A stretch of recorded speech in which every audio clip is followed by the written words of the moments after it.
Hi, welcome back students. Today we will start the part 2 of Mulligan's joint mobilization. In part 1, we learned about what is Mulligan's joint mobilization technique, what is the concept behind the technique, what are the various types of Mulligan's technique, and how it is applied. That we will talk in today's part 2 section. So before applying any technique, you need to examine the patient. You need to find out what exact glide or where you have to apply the glide. Unless you examine the patient, you won't be knowing where and how to apply the glide. So examination can be done for Mulligan's testing either in weight bearing position or it can be done in lying down position. So in examination, you need to look for the physiological intervertebral or peripheral joint movements, and accessory movements also you have to check because you are going to give glides to the patient, which means you will assess both physiological and accessory movement. Coming to the principles of treatment. First, to give manual therapy technique on any patient, you are supposed to look for any contraindications to manual therapy, which we have learned in the previous modules of joint mobilization. If you suspect or if you found any contraindications in your patient, you are not supposed to give manual therapy in that patient. So contraindications to treatment exist and it should be respected at all times. You should be able to accept that you are not going to give manual therapy in such and such patient and you should change your treatment. You can go ahead with some other treatment plan. Therapists should abide the basic rules of application of manual therapy techniques. So for every technique we have basic rules of application. You need to learn all the theoretical aspects first. You need to practice the skills and only then you should apply it on the patient. Look for comparable signs. Now what is comparable signs? Comparable sign means you are able to provocate or you are able to get the symptoms of the patient. For instance, if a patient comes to you with shoulder abduction pain, which means that you are able to reproduce the symptoms. When you are doing assessment on the patient, you are able to reproduce the symptoms of during abduction in that patient. Comparable signs also means that you are able to provoke the same symptoms. So if while doing examination, if you are too rough with the patient and you generate pain inflection also, you need to ask the patient whether this symptom ever existed before. If he says no, this is something new I am feeling during examination, that is not the comparable sign. The comparable sign is the same symptoms of the patients should be reproduced by the therapist during the examination. Next, a passive accessory joint mobilization is given during the treatment technique. So a therapist gives a passive accessory mobilization technique. And while giving the technique, you are always supposed to monitor the patient's reaction because that is a guide to your treatment. You can make out whether patient is getting more pain or patient is feeling better. With the facial expressions and grimaces, you can find out whether you are going in the right direction or not. So always look for the patient's reaction while you are giving a joint mobilization technique. So now next we have the therapist will give a sustained accessory glide. Now please remember, in the Maitland concept, we have not given a sustained accessory glide. We have given oscillation of the glide. We are giving the entire technique in oscillations. Maitland has a grade system. According to the grades, we are giving the accessory glides to the patient. In Mulligan's, we don't have a grade system. We are giving the particular glide which you have found out that certain movement is restricted and for which certain glide you have to give to the patient, that glide should be given in a sustained manner. You are not going to leave the pressure or force which you are giving on the patient's joint while giving the glide. So which means the glide is sustained. Along with the sustained glide given by the therapist, the patient will have to perform the comparable sign. Now come back to the comparable sign definition. Comparable sign means the same movement which causes pain to the patient. So instance, if the patient has pain during shoulder abduction, while the therapist gives the glide on the glenohumeral joint, the patient will simultaneously move the arm into abduction.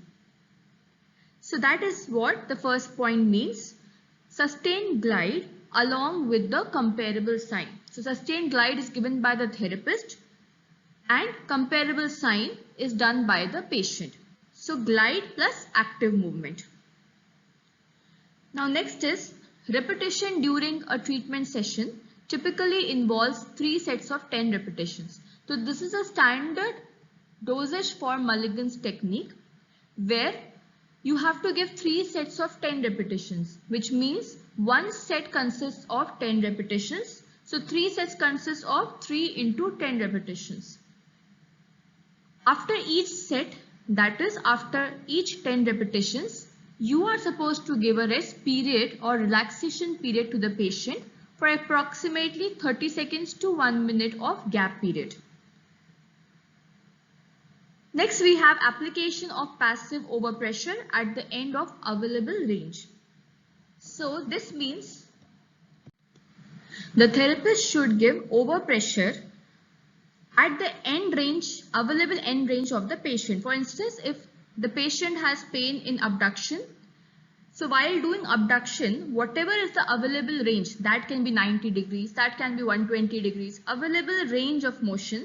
So whatever is the end range for that particular patient, that time at the end range, therapist should give a overpressure. He is anyways giving a sustained glide, but as soon as patient reaches the end range of motion, he has to give extra pressure at the end range.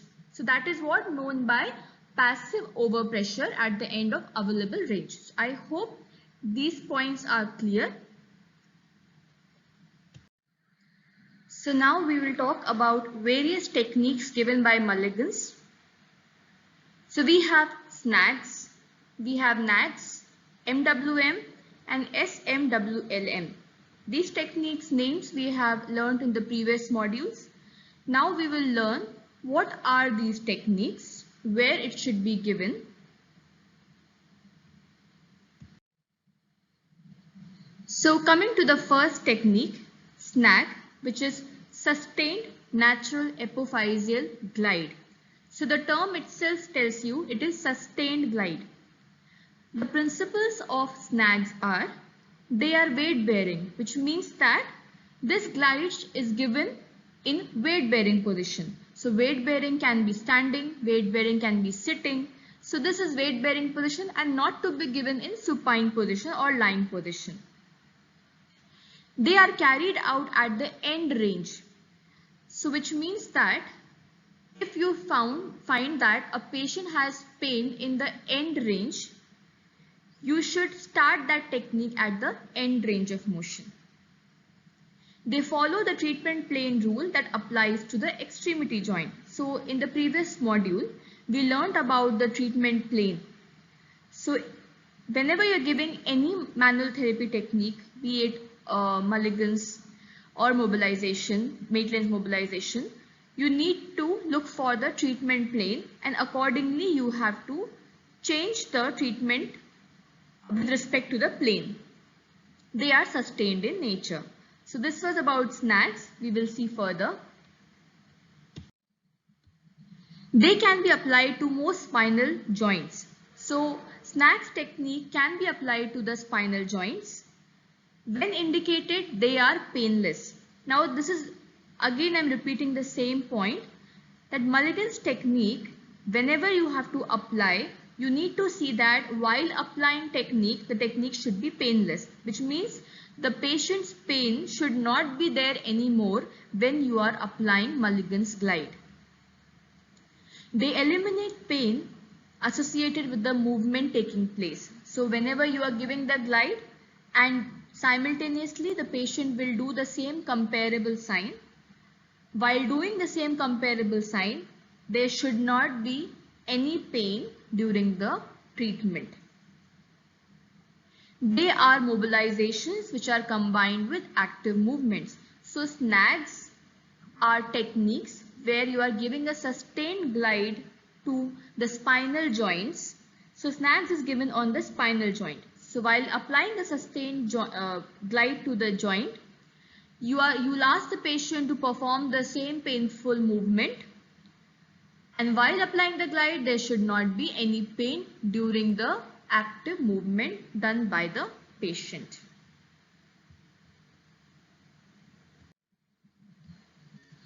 Within a couple of minutes we can decide if they are indicated, which means that suppose you have examined the patient and you felt that snags technique will work. For example, if a patient comes to you with cervical pain, he has pain in the end range of cervical flexion. So you thought that Mulligan may work. So how will you find out that whether Mulligan's will work or not? So you will apply the glide at the end range of motion and simultaneously patient will do flexion. So patient's neck is in neutral. You apply the glide and patient does flexion and comes back to neutral. He again repeats flexion, he comes back to neutral. So this repetition he will do and simultaneously you are giving a sustained glide.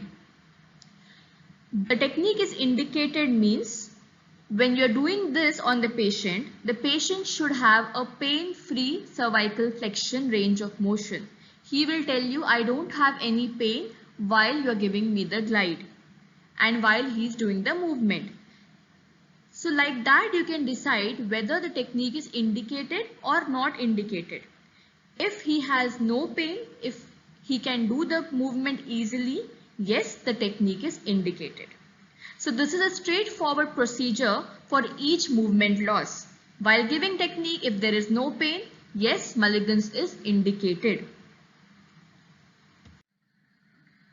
So now we will just summarize snags, and these are the points which you should remember because you should not get confused snags and then coming up nags. So snags can be applied to all the spinal joints which we discussed previously like cervical, thoracic and lumbar. The therapist facilitates the appropriate joint glide while the patient performs the symptomatic movement. This I am repeating it again and again because you should remember that when therapist is giving a sustained glide, the patient should be doing the same painful movement. He should not doing any random movement. He should be doing only the same movement which causes him pain. Sustained end range holds or overpressure can be applied to the physiological movement. So again, when you're giving snags or when you're giving a Mulligan's technique, you need to apply overpressure at the end range of motion.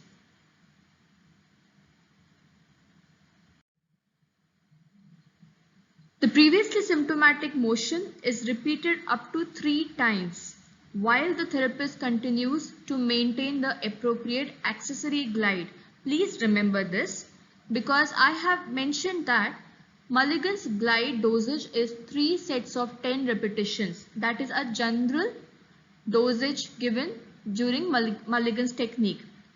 But when you are giving snags, you should remember the repetitions should be only till 3. Only 3 repetitions should be given when you're applying snags technique while the therapist is maintaining the sustained glide. Snags are not the choice of treatment in conditions that are highly irritable. So if the conditions are highly severe and irritable, you should not give snags. Snags are mostly given in chronic conditions. Snags should not be given in acute painful conditions.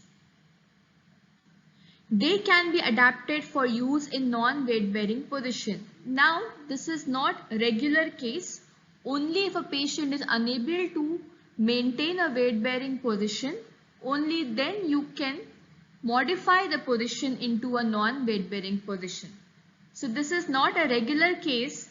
Only in some cases where patient cannot maintain the position of choice, then only you have to place the patient in non-weight bearing position. So these are the points which you should remember when you are giving snacks to the patient. Firstly, you cannot give in acute conditions. You have to give in chronic conditions. You cannot give in highly painful conditions. You can give in mild to moderate conditions. You can give in all spinal joints, cervical, thoracic and lumbar, including sacrum. Mostly all the glides should be given in weight bearing positions, but in certain cases you can modify the position into not weight bearing condition. And you have to remember the dosage, which is very important, 3 repetitions only. So this is one example of snacks. So patient is sitting in a weight bearing position. The therapist is using the ulnar border of the palm and giving glide on the lumbar area. So first you have to examine which area is affected. Then you have to examine which segment is restricted, and accordingly you decide the treatment for the patient. That blue color belt you can see, which the therapist is wearing, and it's crossing over the abdomen of the patient, that is known as Mulligan's belt, which helps in mobilizing the structures. When the joints are large, you can use this belt. When you cannot give appropriate force during a mobilization technique only with your hand, the therapist can use his body weight to give mobilization. So for that you can use a mobilization belt. So in this figure we can see that the therapist has placed one thumb over the central part of cervical area, which is the spinous process. The other thumb, which is superimposed on the previous thumb, is actually going to give the pressure. That will be, it's in the superior upward direction. So this is a snacks technique, and this is the position. This is how you should position the thumb on the patient's spine. So please remember this. We will show the next figure where we are actually doing on the patient. So the first thumb is actually not doing anything. The thumb which is superimposed over the first thumb, that is going to give the pressure in a particular direction. If it's a cervical region which you are trying, so this is a cervical region figure, the pressure should be directed towards the eyeball. So in that direction you have to give the pressure, sustained pressure on the patient. So this is how it should be. And simultaneously the patient is going to do the comparable sign. So while the therapist maintains a sustained glide, the patient is going to do the comparable sign. So this is how snacks is given on the patient. Now coming to nags. Nags are given only in the cervical area between 2nd and 7th cervical facets. So please remember the difference between snags and nags. Snags is given sustained natural epiphyseal glides. Those are given for entire spinal region. However, natural epiphyseal glides, which is nags, is given only in the cervical area and also on the upper thoracic region. So nags are given to the facet joints between 2nd and 7th cervical facet joints. Nags are mid-range to end-range facet joint mobilization given in the antero-superior direction along with the treatment plane. If you remember snags were given at the end range of movement. However, nags are given from mid-range to end range. It is graded according to the tolerance of the patient. Please remember, Mulligan's does not offer grades in mobilization. Graded means here is you are supposed to, you can increase and reduce your pressure application on patient depending upon how much he can tolerate. So that is what meant by grading here. So Nag's techniques are oscillatory. Please remember that. In Snag's it was sustained. There were no oscillations. Nags are the only oscillatory techniques in Mulligan, which is given from mid to end range in weight bearing condition, in weight bearing position. Weight bearing again here can be standing, sitting. There should not be any pain. Only mild discomfort is allowed when you're giving a Mulligan's technique. So this is Nags. I hope you understood the difference between Snags and Nags. So see this figure. In sustained natural apophyseal glides, you have put your thumb and then you have superimposed the other thumb to provide pressure or force to the patient's spinous process. In Nags can also be given central on the spinous process and also unilateral, which means one-sided. If a patient has only one side pain or if there is only one side restriction, you can give unilateral Nags also. So you see that here you are using the little finger.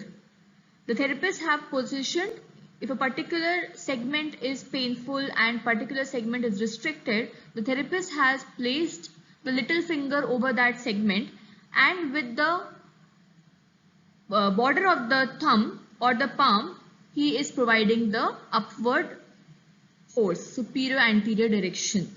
So this is the difference between Nags and Snags. So you can see this. Now the same technique is being performed on a patient.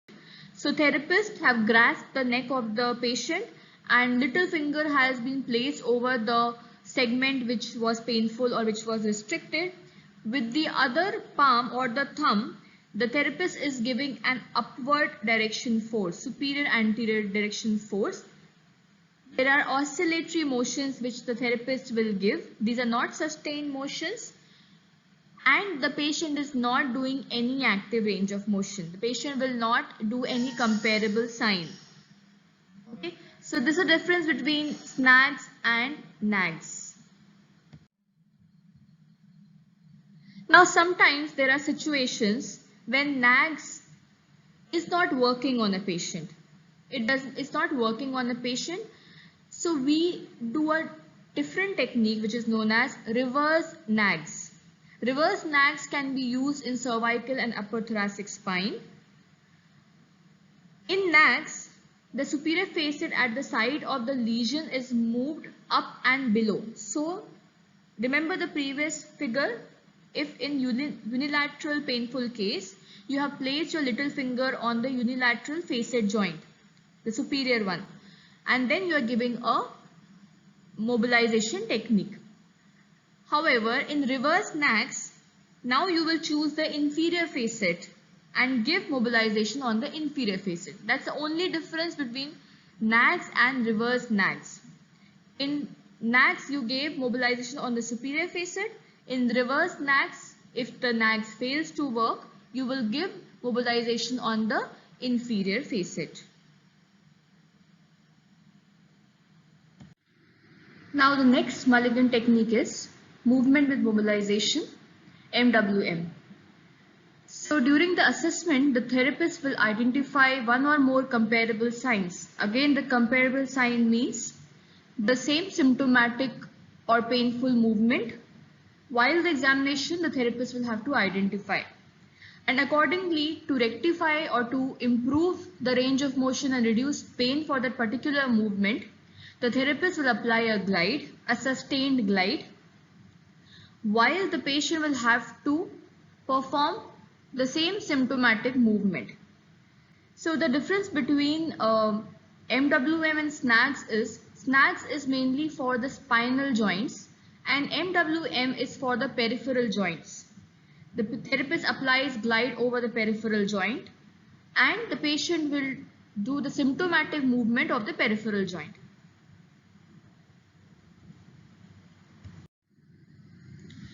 So while sustaining the accessory glide, the patient is requested to perform the comparable sign. Failure to improve the comparable sign indicates some flaw in the technique. So while giving the glide, the thumb rule of Mulligan's technique is, while giving a glide, it should be painful. The movement which was causing pain to the patient, it should render painless. So if that is not happening, if the pain is not reducing, if the symptoms are not reducing while giving a glide, either it's a wrong technique or Mulligan's is not indicated. So therefore, pain is an important guide for Mulligan's treatment. So this is one of the example of MWM for shoulder.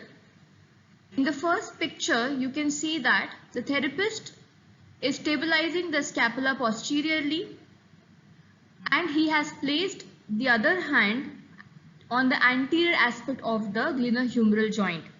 So that hand which is placed over the anterior aspect of the glenohumeral joint is going to give a mobilization. A passive sustained glide should be given by that hand. And in the second picture, you will see that while the therapist is giving a sustained glide, the patient is performing the active movement. What active movement? The same symptomatic movement patient is repeating, which means that comparable sign patient is repeating. So during the technique and while the patient is doing active movement, there should not be any pain. There can be only mild discomfort during the entire procedure, but there should not be provocation of the symptoms. If that is happening, that means the technique is very well indicated for this patient.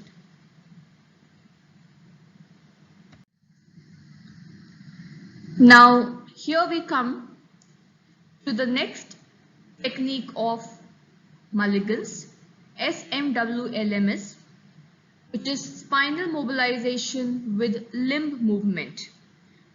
The name itself tells us that the therapist will mobilize a spinal segment and the patient is going to do active movement of the peripheral joint, which means if I am mobilizing cervical joint, the patient will actively move the upper limb. Okay, so spinal mobilization with limb movement. It is used for restricted upper or lower limb movements that could be as a result of spinal joint dysfunction or abnormal neural dynamics. So a transverse glide is applied to the spinous process by the therapist. So while applying the glide, the patient will perform symptomatic movements of the limb. Okay, so the concept here is that the researchers have found that sometimes there can be shoulder pain or elbow pain because of the dysfunction at the level of cervical, because of the restricted or dysfunction at the cervical joint, or it can be something like there is restricted lumbar joint play at the level of lumbar, which is causing lower limb pain. So you mobilize the spinal segment and the patient does lower limb movement. So that is what the technique is all about.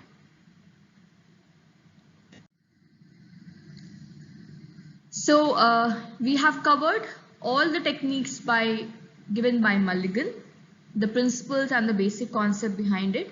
Now let us understand what are the advantages of Mulligan's concept. The technique and the concept is simple to use. The treatment techniques are performed in weight bearing so that it improves the proprioception, which is very good and very good, unique concept about the Mulligan's. Self-treatment by the patient is also possible. So there are certain techniques which is known as self-mobilization technique. You can give those techniques as a home program to the patient and he can perform it by himself and thereby reducing his symptoms. In Mulligan's, physiological movement is combined with accessory movement, so results are better. If you come back to Maitland's concept, in Maitland's we are only giving mobilization for the accessory movement. We are trying to improve the accessory movement. But here we are doing it in Mulligan's concept, we are doing physiological plus accessory movement. That is why it is much beneficial technique and better results.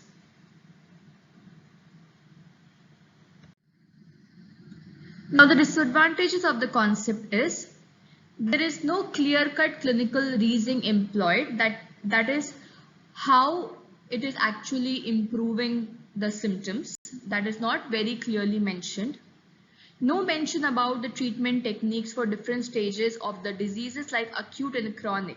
So in the Maitland's concept we have grades. So according to grades we can change our treatment plan for acute and chronic conditions. But in Mulligan's we don't have grading system. So that is why we cannot decide what grade or what level to be given in acute and what is to be done in chronic cases. Techniques lack of evidence. However, this is not very true now. Now much researches have been done. So there are many studies which have been done and they have proved, they have found that Mulligan's is a really effective technique. There is no reassessment procedure. Yes, you can just depend on the patient's symptom. As I told, pain is a guide.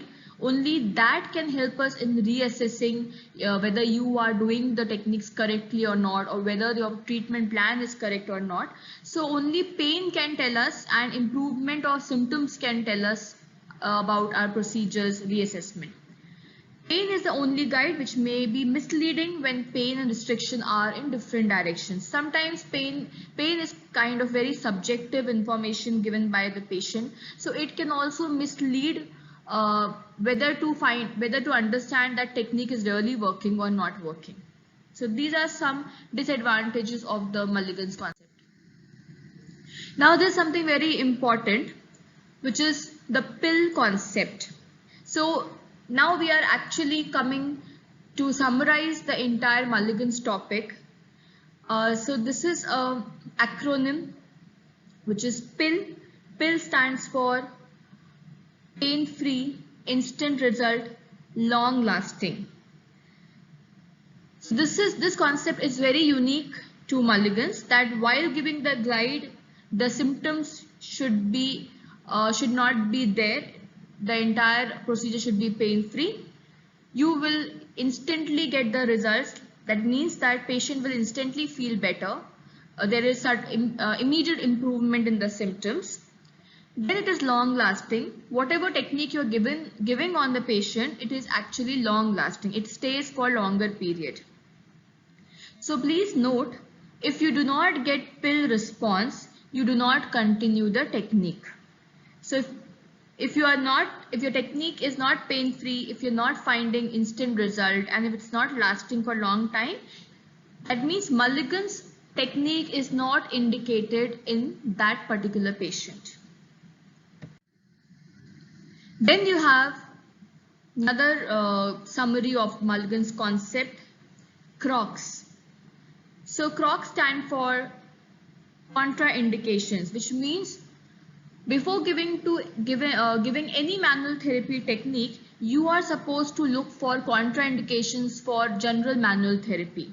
So if you remember Maitland's contraindications, that is also applicable to contraindications to Mulligan's technique, because all manual therapy techniques have similar contraindications. So if any contraindications are present in the patient, you are not going to give manual therapy or Mulligan's therapy. R stands for repetition. So you need to remember that when you're giving snags, you give only 3 repetitions for the spine. However, if you give MWM, you are giving 3 sets of 10 repetitions. So you should be very careful about the repetitions what you are giving. Don't be an over enthusiastic therapist and don't over give the repetitions to the patient. It will not do much good to the patient. Then you have to remember the overpressure concept. So when you are at the end range of the glide, you are supposed to give a passive overpressure during the end range of the range of motion. Communication is very important in any techniques you are giving on patient, manual therapy, electrotherapy, exercise therapy. You need to communicate with the patient as in how he is feeling during the technique, whether there is increase in the pain, whether he is comfortable. So communication and explanation of the entire procedure is really important. Knowledge, definitely, if you don't know the techniques, if you don't know the concept of manual therapy or Mulligan's therapy, you won't be able to give the glides properly. And last and not the least, S stands for many things, but I have focused on sustain and skills. Sustain means whichever glide needs sustenance of glide, you have to sustain your glide. You cannot give oscillations. You have to sustain glide. If you miss to sustain a glide, your treatment won't be effective. And skills, you need to practice the skills, you need to practice these glides, these techniques to be a really good therapist and to give a really effective treatment to your patients. So that was about Pill and Croc's concept, and which summarizes the entire Mulligan's topic. So I hope this topic was clear to all of you, and please be prepared for your discussion class, and I hope you will come up with a lot of doubts because this is really new topic and definitely an interesting one. So thank you for listening, and we'll see you in the next class. Thank you.